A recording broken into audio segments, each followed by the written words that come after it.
Darwin's theory of natural selection, डार्विनचा नैसर्गिक निवडीचा सिद्धांत. विद्यार्थी मित्रांनो, आपल्याला हे माहीत आहे की आपण पूर्वापार म्हणजे प्राचीन काळापासून मानवानं या प्रश्नाचं उत्तर शोधायचा प्रयत्न केलेला आहे की आपल्या अवतीभोवती असलेली ही सजीव सृष्टीतली जी विविधता आहे, बायोडायव्हर्सिटी इन लिव्हिंग ऑर्गॅनिझम, ही जी आहे ती का आहे किंवा कशी निर्माण झाली, ह्या प्रश्नाचं उत्तर पूर्वीपासून मानवानं शोधायचा प्रयत्न केला. आणि हा सजीव कसा निर्माण झाला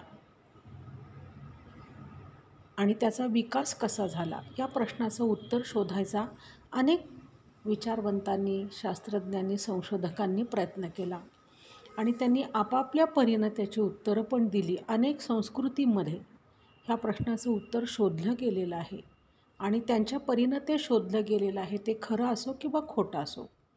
परंतु हे कसं निर्माण झालं आहे विश्व, ही सजीव सृष्टी कशी विकसित झाली, ह्याचं उत्तर ज्या अनेक विचारवंतांनी शोधायचा प्रयत्न केला त्यापैकी डार्विन, सर चार्ल्स डार्विन ह्यांचं नाव अग्रणी आहे.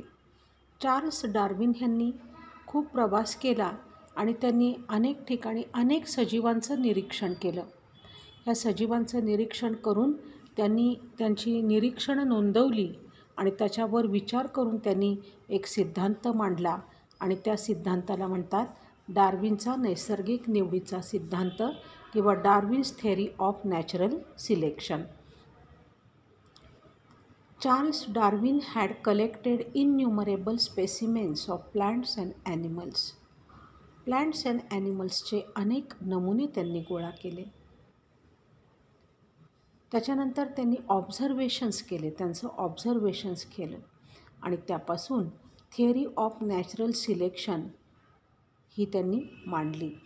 ही काय सांगते तर ह्या थिअरीमध्ये असं मांडलेलं आहे की सर्वायवल ऑफ फिटेस्ट म्हणजे ज्याच्यामध्ये सक्षम आहे तो सक्षम व्यक्ती हा स्वतः टिकतो आणि जो दुर्बल आहे हा दुर्बल व्यक्ती हा नष्ट होतो. आणि जगण्यासाठी सक्षम होण्याचे जे कॅरेक्टरिस्टिक्स त्याच्यामध्ये आहेत, जे गुणधर्म आहेत, ते गुणधर्म पुढच्या पिढीत संक्रमित केले जातात.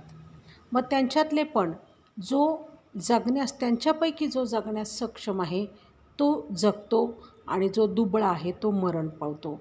असं करत करत एका पिढीतून दुसऱ्या पिढीचा जन्म, दुसऱ्या पिढीतून तिसऱ्या पिढीचा जन्म करत करत हे जे गुणधर्म आहेत, हे गुणधर्म एका पिढीतून दुसऱ्या पिढीत वाहत जातात आणि अशा प्रकारे दुसऱ्या एका नवीन स्पीसीसचा जन्म होतो किंवा नवीन स्पीसीस तयार होते. Darwin says that all the organisms reproduce prolifically. भरपूर प्रमाणात रिप्रोडक्शन केलं जातं. All the organisms compete with each other in a life threatening manner. सगळे सजीव एकमेकांशी जीव घेणे स्पर्धा करतात. कशासाठी स्पर्धा करतात तर जगण्यासाठी स्पर्धा करतात. उदाहरणार्थ आपण समजा एक कुंडी घेतली, त्याच्यामध्ये माती टाकली, खत टाकलं आणि त्या कुंडीमध्ये आपण 15 बिया पुरल्या, कुठल्याही एका झाडाच्या बिया पुरल्या, त्याला रोज पाणी घातलं, सूर्यप्रकाश, हवा वगैरे सगळं पुरवलं आपण आणि त्या 15 बियातून रोपं येण्याची वाट बघितली तर आपल्याला असं दिसतं की 15च्या 15 रुजत नाहीत. त्याच्यातल्या 13 रुजतील, त्याच्यातल्या 12 रुजतील, 10 रुजतील, पण एक 2-4 बिया ह्या रुजत नाही. मग का रुजत नाही तर या ठिकाणी बघा, सगळ्यांना समप्रमाणात माती होती, सगळ्यांना पाणी पुरवलं होतं आपण, सगळ्यांना हवा पुरवलेली होती, सूर्यप्रकाश सगळ्यांना होता, पण त्यातल्या ज्यांनी तो मिळवला त्या जगल्या आणि काहींमध्ये ते मिळवण्यामध्येच त्या स्पर्धा करू शकल्या नाहीत आणि त्या मरून गेल्या. बरोबर. म्हणजे अशा प्रकारे all organisms compete with each other in a life threatening manner. In this competition only those organisms sustain which show the modifications essential for winning the competition. या कॉम्पिटिशनमध्ये की जे ऑर्गॅनिझम स्वतःमध्ये बदल घडवून आणतात, आवश्यक ते बदल घडवून आणतात, तेही जगण्याची कॉम्पिटिशन जिंकतात.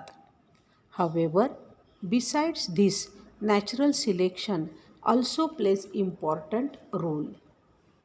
बघा, चार्ल्स डार्विनने विविध प्रदेशातील वनस्पती व प्राण्यांचे असंख्य नमुने गोळा केले, त्यांचे निरीक्षण केले आणि त्यावरून नैसर्गिक निवडीचा सिद्धांत त्यांनी मांडला, की जो ओरिजिन ऑफ स्पीसीज या ग्रंथामध्ये त्यांनी मांडलेला आहे. आता बघा, Darwin's theory of natural selection प्रत्यक्ष काय ते म्हणतात ते बघूयात आपण. आता मी सांगितलेलंच आहे, पण ते आता आपण वाचूयात. Darwin says that all the organisms reproduce prolifically. All the organisms compete with each other in a life threatening manner. आत्ता सांगितल्याप्रमाणे की सगळे एकमेकांशी जीवघेणी स्पर्धा करतात. In this competition only those organisms sustain which show the modifications essential for winning the competition. ही competition win करण्यासाठी जे स्वतःमध्ये बदल घडवून आणतात तेच फक्त जगतात, बाकी मरतात. However, besides this, natural selection also plays important role because nature selects only those organisms which can fit to live and the rest perish. बघा, आता आपण उदाहरण बघितलं की एका कुंडीमध्ये आपण 15 बिया लावल्यावर 15च्या 15 उगवून येत नाही. मग बाकीच्या का मरतात? तर बाकीच्या का मरतात ह्याचं कारण हे आहे की निसर्ग त्याची निवड करतं. निसर्ग निवड करतं की कोणत्या बिया ठेवायच्या आणि कोणत्या बिया म्हणजे उगवायच्या. जगण्यासाठी कुणाला सिलेक्ट करायचं हे निसर्ग ठरवतो. हे मुद्दामहून घडत नाही, ते पूर्ण निसर्गावर अवलंबून आहे असं डार्विन म्हणतात. Sustaining and selected organisms can perform reproduction and thereby give rise to the new species with their own specific characters. ज्या जगतात, ज्या टिकतात, त्या पुन्हा रिप्रोडक्शन करतात आणि मग नवीन जनरेशनमध्ये आपले कॅरेक्टरिस्टिक्स वाहून नेतात आणि ते सुद्धा स्वतःमध्ये मग बदल घडवून आणतात. डार्विन म्हणतो, सर्व जीव प्रचंड संख्येने पुनरुत्पादन करतात. हे सर्व जीव एकमेकांशी स्पर्धा करतात, जी अक्षरशः जीवघेणी असते. जगण्यासाठी स्पर्धा बघा. या स्पर्धेत जो जीव जिंकण्यासाठी आवश्यक गुणधर्म दाखवतो तोच तगून राहतो.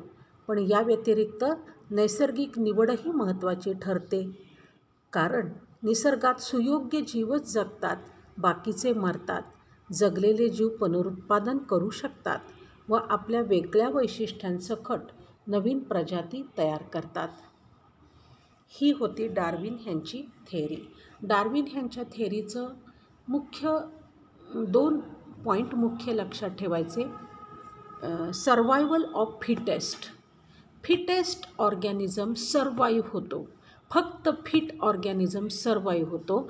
जो अनफिट आहे तो मरण पावतो. हे महत्त्वाचं तत्त्व त्यांनी सांगितलं.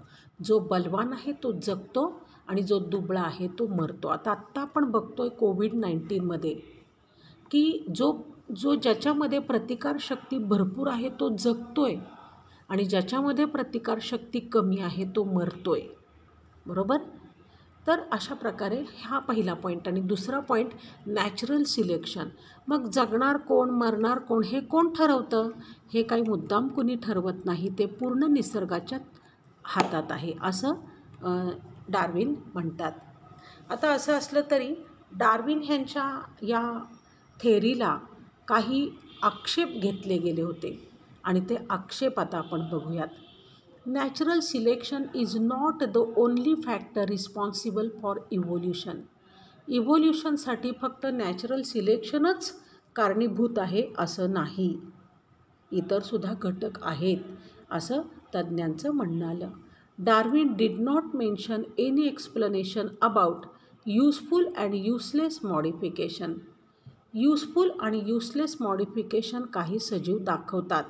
काही चांगले उपयोगी बदल आणि काही निरुपयोगी बदल होतात अनेक सजीवांच्या बाबतीत, पण ते का होतात हे मात्र डार्विन ह्यांनी स्पष्ट केलेलं नाही. There is no explanation about slow changes and abrupt changes. ज्याप्रमाणे युजफुल आणि युजलेस मॉडिफिकेशन्स होतात, त्याचप्रमाणे हळू चेंजेस आणि जलद गतीचे चेंजेस असंसुद्धा घडून येतं. पण त्या स्लो आणि ॲब्रप्ट म्हणजे त्वरित होणारे जे बदल आहेत, त्याचंसुद्धा स्पष्टीकरण डार्विन ह्यांना करता आलेलं नाही. पण असं असलं ना तरीसुद्धा डार्विनची थेरी ही या इव्होल्युशनच्या ह्या सगळ्या प्रवासामध्ये सगळ्यात महत्त्वाचा असा मैलाचा दगड समजला जातो. म्हणजे डार्विन यांनी काय केले, वेगळा दृष्टिकोन दिला विचारवंतांना. त्यांनी जसं काय काळ्याकुट्ट अंधारामध्ये एक तिरीप सोडलेली आहे की हे सुद्धा आहे बाबा विश्व आणि त्याच्यावर संशोधन करणं गरजेचं आहे.